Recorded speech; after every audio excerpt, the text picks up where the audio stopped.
Viewers, আসসালামু আলাইকুম। Welcome back to my channel. আমি হৃদয় আছি আপনাদের সেবায় নিয়োজিত। আমি একজন প্রফেশনাল শেফ। আমার 25 বছরের অভিজ্ঞতা আপনাদের সাথে আমি শেয়ার করব। বিকজ প্রতিদিনই আপনারা কিছু না কিছু বাজার করেন, আপনাদের কষ্টের টাকায় কিভাবে সেরা বাজারটি ঘরে নিয়ে আসবেন সেটা আমি প্র্যাকটিক্যাল দেখাবো। আমার সাথেই থাকবেন আশা করি।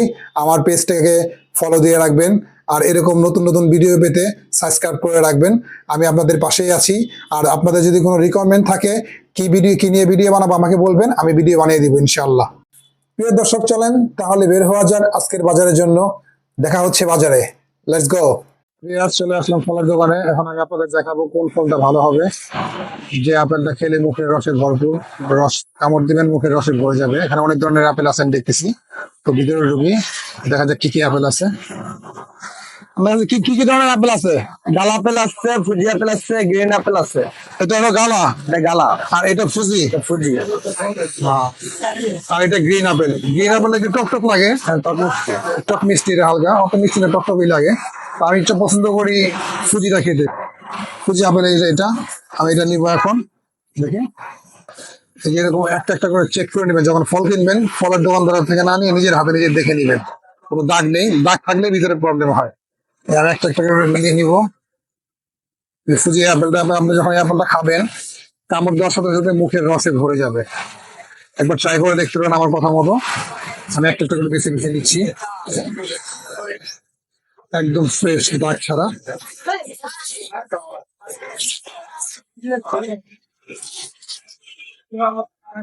ডিসপ্লে থেকে নিবেন, একটা একটা করে ধরে ধরে দেখে দেখে নেবেন।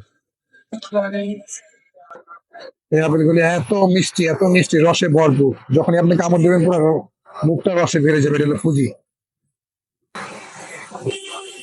এভাবে ঘুরে ঘুরে দেখে দেখে নেবেন, দাগ না থাকে। আপেলের গায়ে যখন দাগ থাকে তখন ভিতরে কালো হয়ে যায়।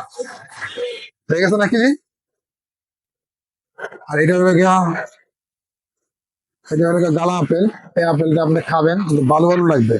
এটা বাল্লা বলে আর কি, বাংলা ভাষায় বলে বাল্লা। এটা অত মিষ্টি না আপেলটা, দেখতে সুন্দর, আপেলটা অত মিষ্টি না। আমি 1 কেজি নিলাম বাটার জন্য।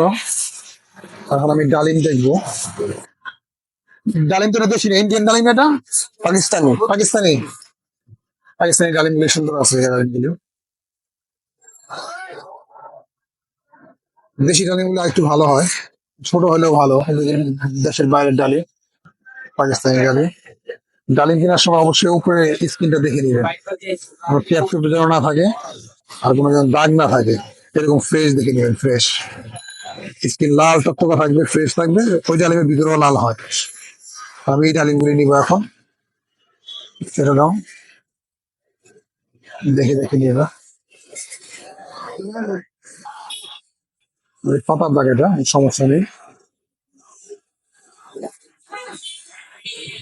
বেছে বেছে নিতে হয় ফল কেনার সময়, দেখে নেবেন। কষ্টের টাকায় বাজার করবেন, দেখে দেখে বাজার করবেন। এইভাবে যদি দেখে নেন তখন ঠকার সম্ভাবনা থাকে না, ফ্রেশ পাবেন, ফ্রেশ। তো আমি ডালিম নিয়ে নিলাম, এরপরে ডালিম আর আপেল নিলাম। আঙ্গুর এগুলি এখন অতটা মিষ্টি হয়ে ওঠেনি, সাদা আঙ্গুর। আঙ্গুর হালকা টক টক লাগে। এটা কত? এটা কালা আঙ্গুর। আরেকটা আছে না, যে মনে একটা ওটা নেই না, মনে করা নেই না। তো বিয়াস, আজকের মতো এখানেই আমার বাজার করা শেষ। ড্রাই ফ্রুট আছে, যার যখন যেটা লাগে দেখে নেবেন। খেজুর আরেকদিন খেজুর নিয়ে ভিডিও করবো, খেজুর আড়তে গিয়ে। আজকে ডালিম আর আপেল কিভাবে কিনতে হয় আপনাদেরকে দেখালাম। এইভাবে কিনে দেখেন, আশা করি ঠকবেন না। জিনিস কিনে কিনবেন আর খেয়েও মজা পাবে। গ্রিন আপেল গুলো যারা টক পছন্দ করে, হালকা টক, হালকা মিষ্টি, বেশিরভাগই টকই হয়। দোকানে দেবেন। আমি যেটা দেখালাম ফুজি আপেল, ওই আপেলটা খুবই মজাদার আপেল, মুখে রসে ভরে যায়। ঠিক আছে ভিউয়ার্স, আজকের মতো এখানেই। আল্লাহ হাফেজ।